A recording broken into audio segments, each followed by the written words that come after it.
nobody's secret that the venture industry in this country is still young, and even the earliest funds are still at their infancy. They're just leaving the stage of active investments and switching to the mode of divestiture, that is the exit from investments. Dmitry has started to tell us about this. What are the benchmark points that we can see along the road of success of GPs and venture funds as a whole? I will express the LP's position, the investor that gives money to the venture fund. So the reference points are as follows. So the first success is to raise money from LP to sell the idea of the fund, which will invest at those stages into this type of projects, at this or that country, using the team of general partners who have required experience. That's a first little success. Without this, without passing through every benchmark or intermediary finish, you cannot reach success. No money, no investments. So first, raising money from LPs.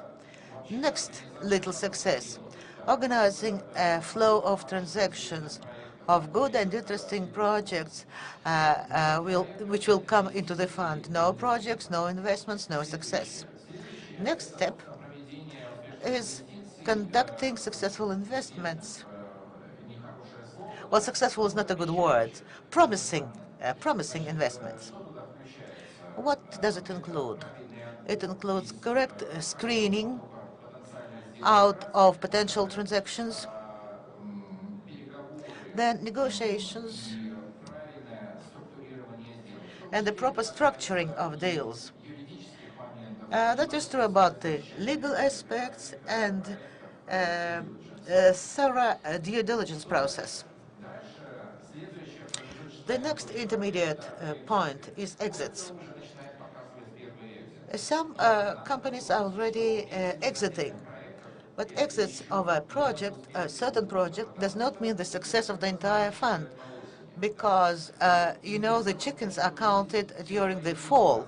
The investor wants their money back, and they want to get a profit from the investments. So this is the final success. Actually, it's interesting to look at the statistics of how successful in terms of return on investments. Let's look at the funds which passed through the entire cycle. And we have statistics over the last 10 years in the United States, and it's very sad, actually. Only 10% of funds show the profitability above inflation. About half the funds are at the break-even point. Some are positive, like 1% of IRR. Some are in the minus. And about 1/4 of funds, it's the old statistics, For 2011, the average profitability is minus 1% of IRR. It's over 10 years, aggregated over 10 years. It's a smooth figure.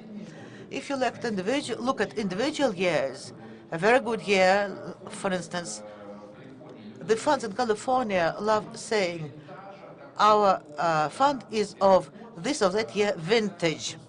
That's the year when the money was raised from investors.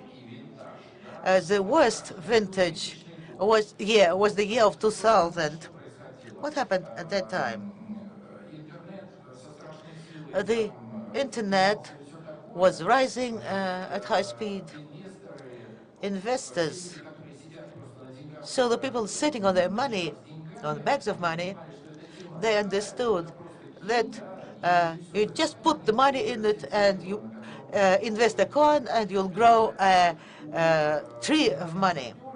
And general partners had a good possibility to raise money easily, and a lot of funds were raised at that time. Well, in several months, this bubble collapsed. Those who invested something lost their investments, and those who did not invest money in the projects which blew, they were just sitting on their money, and the management fee was taking money from the fund body. That is, for venture fund, it's bad to invest into bad projects or not to invest at all. They're equally bad, because finally you'll end up with a negative profitability. You should be active, you should look for good projects and invest into them.